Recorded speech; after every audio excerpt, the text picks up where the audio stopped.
How to go live on TikTok. In order to go live on TikTok, you first have to go ahead and open up the application. And once you launch your TikTok app, all you need to do now is tap on the profile icon at the bottom right. And you just need to make sure that you are eligible to go live on TikTok. So you must be 18 or older, and you must have at least 1,000 followers to unlock the live section on TikTok. So if you have all of those and you've met all the criterias, then you can go live on TikTok. I don't currently have 1,000 followers, but I'm going to show you guys how it looks like on your screen. You're going to have to tap on the plus icon at the bottom, and once you tap on this plus icon, you should be able to see the photo and then text.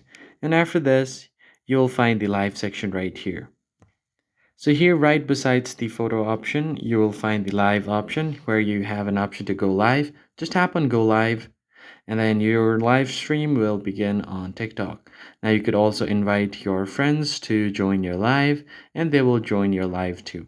So that's pretty much it guys. I hope it was helpful. I'll see you on the next one.